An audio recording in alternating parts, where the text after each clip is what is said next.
Hi guys, so today we're going to talk about the mole. Even though we've already introed it, we're going to get more into what the calculations are going to be like.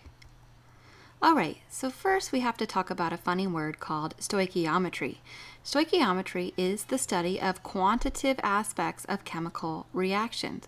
Quantitative means it's about the quantities or the numerical values for each substance. Alright, so as you guys already saw in the other video, the mole is just a basic unit of measurement, and it's based on a number developed by a guy named Avogadro, and he said that there had to be the same amount of particles in each sample, and that number was 6.02 times 10 to the 23rd. So just how big is a mole? Well, it's enough soft drink cans to cover the surface of the earth to a depth of 200 miles. A depth. It is, if you had Avogadro's number in unpopped popcorn kernels and spread them, the country would be covered in popcorn to a depth of 9 miles. And you can imagine that popcorn kernels are pretty small. If we were able to count the atoms at a rate of 10 million per second, it would take about 2 billion years to count the atoms in 1 mole. So you can guess that it's a really large number of atoms, and then they're so small that we can't see them. All right, so this number was not just a guess, it was measured. Okay, and the way it was measured was using the Milkicon oil drop experiment. So if you see in the picture there, we had a microscope, a spray bottle with the oil, and then what's called a viewing chamber, and that's kind of where we would fill up. And so he was able to count them using X-ray technology. All right, so the mole. The mole is kind of like units of measurement that we use for ordinary things. So for instance, instead of saying we have 12 cookies, we would say we had a dozen. Okay, if we had a mole of cookies, then it would be 6.02 times 10 to the 23rd. A dozen cars would be 12 cars, but a mole of cars would be the same, 6.02 times 10 to the 23rd. A dozen aluminum atoms, or 12 aluminum atoms, would be 1 mole of aluminum atoms, and that's 6.02 times 10 to the 23rd. So note that the number is always the same, but the mass is different. Obviously, cars and cookies weigh very differently, okay? But a mole of it would be the same. So a mole is abbreviated MOL. All right, so it's not really that much quicker to write because you just leave off the E. Okay, so here we go. A mole of carbon is going to contain 6.02 times 10 to the 23rd.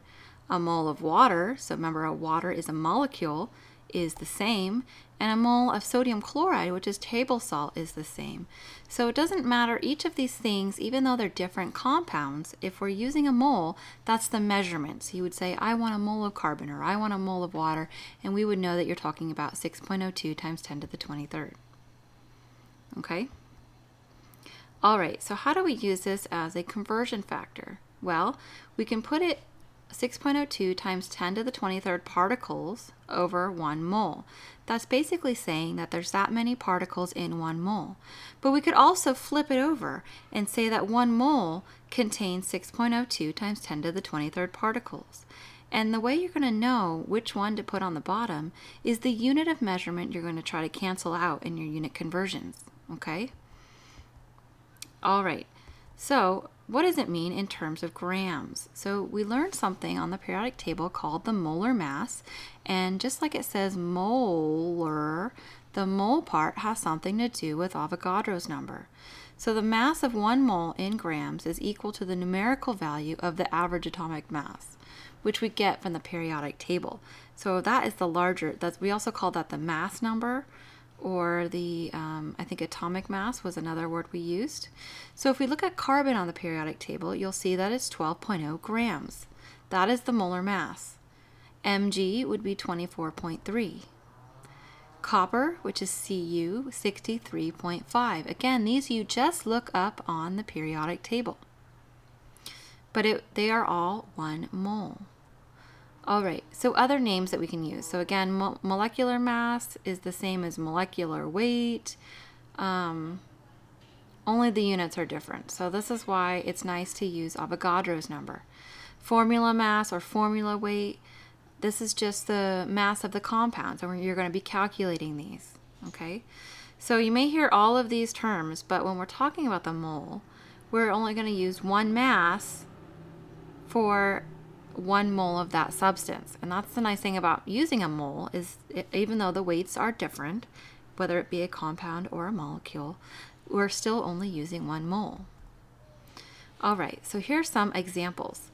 If we had 1 mole of calcium chloride, it's 111.1. And the way we got that was we look up calcium on the periodic table and we get its molar mass, and that's 40.1 grams per mole.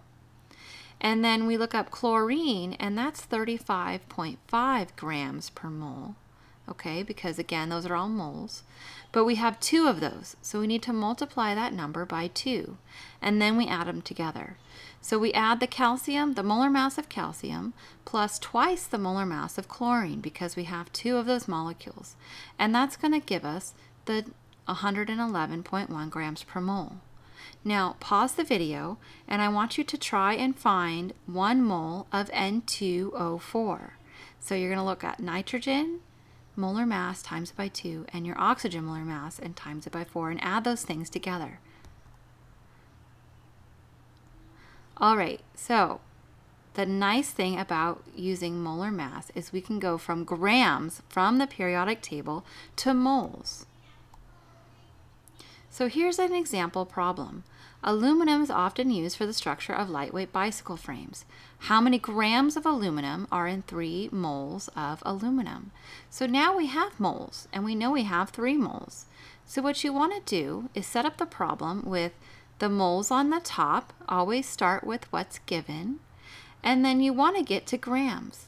Well, the nice thing is we have a conversion unit, and that conversion unit is either grams per mole or moles per gram. It doesn't matter. Whatever one we want to cancel out, that's the one we're going to put on the bottom. All right, so here's how you would do that problem. You have to first get the molar mass of aluminum. So looking at the molar mass on the periodic table, it says that aluminum weighs 27.0 grams.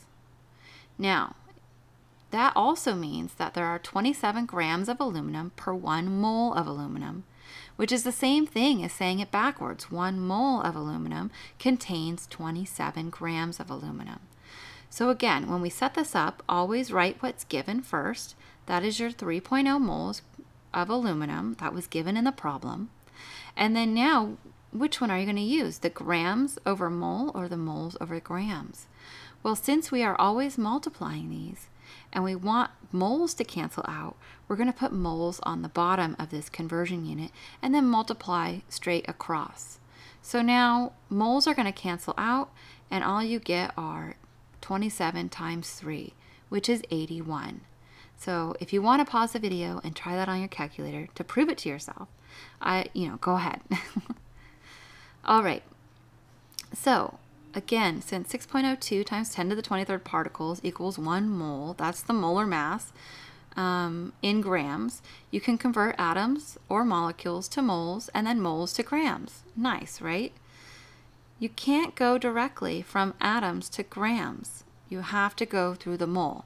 Always go through the mole, right? Because that would be like asking for 2 dozen cookies, how much 2 dozen cookies weigh, without finding out how much one does.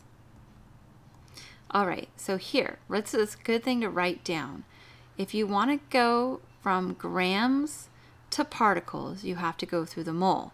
And you're going to use the molar mass and then Avogadro's number to get to particles. And if you notice, the arrow goes the other way. Okay, so you can also go from particles or atoms or molecules or whatever you want to say through moles to grams. All right, so let's try this problem. And notice the grid lines. You might want to draw those on your paper. How many atoms of copper are present in 35.4 grams of copper? Well, again, we always start with what is given. And then we have to go through the mole, that is from the periodic table. And then we're going to multiply, the last step, we're going to multiply it by atoms per mole, or particles per mole. The reason I knew to call it particles instead of atoms was because of what was presented in the problem. It asked specifically how many atoms. All right, so grams divided by grams of copper cancel out. Moles divided by copper divided by moles cancel out. And on my units, I'm left with atoms. So I would get 3.4 times 10 to the 23rd atoms. And for the time being, it's really easy if you just want to do straight across and just tag on the 10 to the 23rd at the end. That is okay. We haven't talked too much about scientific notation yet.